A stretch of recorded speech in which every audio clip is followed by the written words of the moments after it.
Well, good afternoon, Lydia. How's it going? Hi, Sarah. I'm good. How are you doing this week? Doing great. Always lots going on, and just paying attention to everything that's happening, or trying to keep up with it, because it changes so fast, you know? It does. There's a lot of changes every week. Definitely. But you know, we've got some good news this week. So I've got some good things to share. One of the things is on the job front, which I thought was super cool, is Greater Phoenix through the end of July has recovered 99% of the jobs lost due to the pandemic. So we only need about, yeah, right? Like, I was like, pretty cool when I read that. 2,500 more jobs to match our February 2020 employment numbers. And so I'm like, that's pretty rad. And Arizona as a whole has recovered 93.7% of jobs lost. So we're looking, you know, things are looking positive there. You know, in regards to the whole housing market, kind of real briefly, is the inventory is slowly increasing. And I mean slowly, we still don't have a ton, but it is giving more options to our exhausted buyers, and that's a good thing. And, you know, with the inventory gains, our appreciation rate has slowed a little bit, which is also good because, you know, we just need to have more of a sustainable kind of growth pattern. And right now it is unsustainable. So it's just an unhealthy market. And so movement towards health is very good. Absolutely. Some other good news is in the delinquency rates. So delinquency rates have continued to decline. More and more renters and borrowers are getting caught up. And actually, if we look at 30-day lates and 60-day lates are now at kind of historic low levels, at least as far as the Mortgage Bankers Association survey goes anyway. And so what's pretty cool is these numbers are very positive. The 90+ day late delinquency rate does remain elevated. It is above pre-pandemic levels, but it has been coming down slowly. So, you know, continued progress. Right. I want to spend a minute, I'm throwing my cat away. You know, I want to spend a minute talking a little bit about the different deadlines. And I know it's something that we have done our best to try to stay on top of, because they do change often and a lot, and, you know, and even just by different type of loan product. And so when it comes to forbearance, if you have a loan that's backed by HUD, FHA, USDA, VA, you know, those are the FHFA loans, their deadline for requesting initial forbearance is through September 30th. So that was pushed back.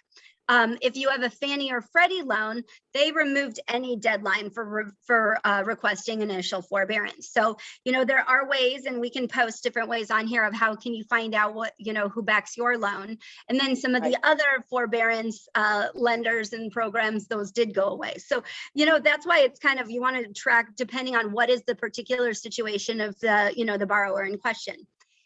When it comes to foreclosures, so the foreclosure ban has been lifted. The CFPB did implement very specific, you know, criteria that lenders and servicers need to follow. And so we'll likely see some more foreclosures, or most of the foreclosures later in the year, as these servicers and lenders go through the, you know, kind of specific foreclosure process. Some have already started, but it's not really a huge number. You know, we can share a link for that information too, of kind of what are they looking for. Now, the CDC, you know, extended the eviction ban, which covers about 90% of renters, and that was extended through October 3rd. This has been very hotly debated, and real strong opinions on both sides. There's calls that the ban is unconstitutional, and, you know, kind of quoting what the Supreme Court did earlier in May. So, you know, I was just kind of watch it. There's a lot of stuff going on with that, but a lot of, basically what we recommend is, a lot of experts are really saying, even, you know, despite the question of is it legal or not to have this ban, they're recommending that landlords do not move forward with these evictions. Just kind of watch and see how things play out, because you want to be careful and don't want to get yourself into trouble as a landlord, and of course, you know, the renters. So I would say just pay attention to that. There is some stuff where FHFA, so this gets a little confusing. FHFA, which is the HUD, FHA, VA loans. So they have banned evictions on foreclosed properties with renters living in them. So some people have read into that saying, oh, that means it's a foreclosure ban that's been extended. No, that's not what it is. It's just simply if it was a rental property and it has renters in there, they cannot be evicted despite going, the property going through foreclosure. So that's, Right. there's very detailed nuances with it. And it kind of gets really confusing again. Lydia and I can always answer questions on these things and, kind of what those dates and timelines look like. Right. In regards to just straight the forbearance numbers, we've had more improvement since since we last did this a couple weeks ago. About 100,000 borrowers have left for the forbearance program. And so now we're down to 3.26% of borrowers, or about 1.6 million borrowers. And even though these numbers continue to decline, this was actually the slowest decline in over a year over these last, couple weeks, but they are expecting to see massive declines in September and October. Right. When we look at where we stand for forbearance by stage, basically all the categories went, kind of not all of them, but a lot of them went up.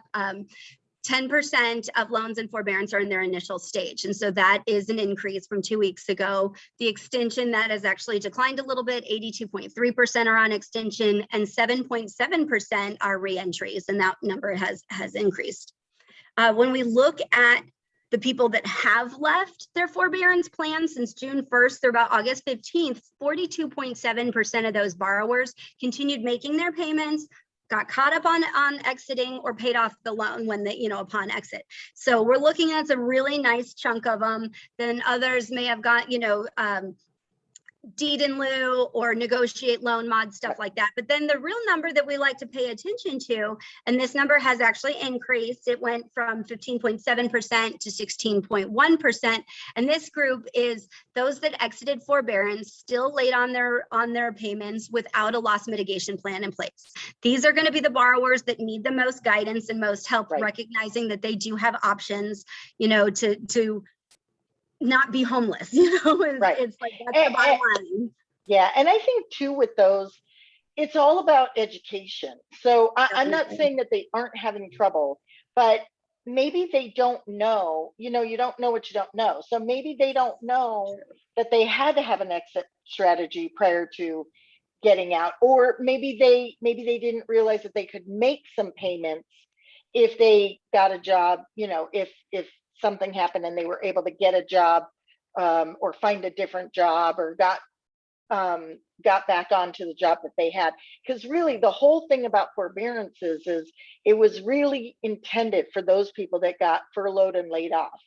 And so a lot of times you don't know unless and we as agents and lenders and title people, we all are in the home business of home ownership. And so we need to educate our own client base and work with these people and try to explain to them. So it's really good if people try to understand it. And if they don't, there's a ton of, real estate attorneys and agents that can kind of help guide you on. And even you and I, Sarah, can help people, of what their different options are, because there are options. 100%. Yeah. There are options. And if you think about it, when you talked about the holding on to the, for those that will eventually maybe go into foreclosure that have renters in them. If you remember 10, 12 years ago, same thing. If they had a renter in it, they could not kick that renter out because that renter is protected with the lease. And so if you're a tenant and you're not sure, it's good to talk to someone just to find out what are your options and what are your what you can and can't do. So I mean, there's a lot of tenant advocacy groups and things like that they can go to, that are nonprofits that are there to guide tenants through this. So you're really right, Lydia. That's very important. Right. It really is. And even if they're not buying a house, if they're just renting, you still don't want to see them on the street. You still want to help them out and get them educated, just so that they know, what their rights are. So as when it comes to the servicing side of things, The requests have slowed down. Right after end of July, I got quite a few BPO orders and things like that. But since then, they've kind of backed off a little bit. I'm still getting them, but the ones I'm getting for the BPOs are more investor type, you know, fourplexes, triplexes. And you and I Interesting. talked earlier, Sarah, it makes sense because investors are now kind of a big buyer right now. iBuyers and investors are out there buying, and they're paying top dollar, which is just shocking to me. They're paying a lot. They're paying over asking. Yeah, it's not the Yeah. way we used to say, oh, an investor paying, 60 cents on the dollar. That's not what we're seeing now.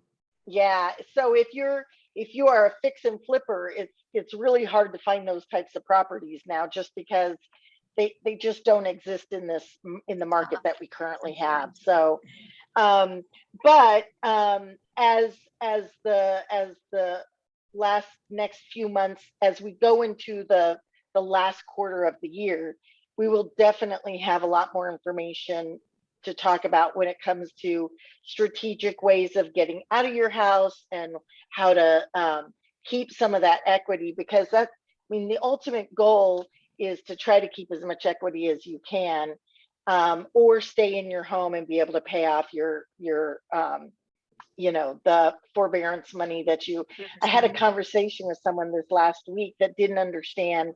I said, it's not just like if you were doing a forbearance and you didn't pay for a year, it's this much change. But then you're not just paying that back, because Right. the bank's prepaid your taxes, your insurance, and then your late fees. So now instead of paying this, now you got to pay this.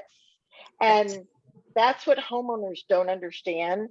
And some realtors don't understand it. So it's really important to educate your own database on, if you did a forbearance, this isn't what you're going to be paying back. This is what you're going to be paying back. So let's get some strategic planning and get it, either sold or paid off or whatever needs to be done to keep you in that home. Exactly. That's Yeah. very well said. Thank you. Well, that's all I got for this week. Awesome. Well, then, awesome. I think it's always good information. I love hearing It is. about the shifts of what you're seeing from the servicers, because, they've said different things. They've said, oh, it's coming, or, oh, it's slowed down, or, oh, we're, and it's amazing how it is slightly changing over time. And it changes, literally changes, fast. Sarah, like real estate, week to week. Week to week, so fast. Like that. Yes. So, if any of you have any questions on it, let us know. If you have any suggestions on topics for us to cover, let us know. Be sure to subscribe to our videos if you like our content, and we'll be back here again next in 2 weeks. Yes. Thanks, Awesome. Sarah. Have a good week. Thanks, Lydia. See you later. Bye-bye.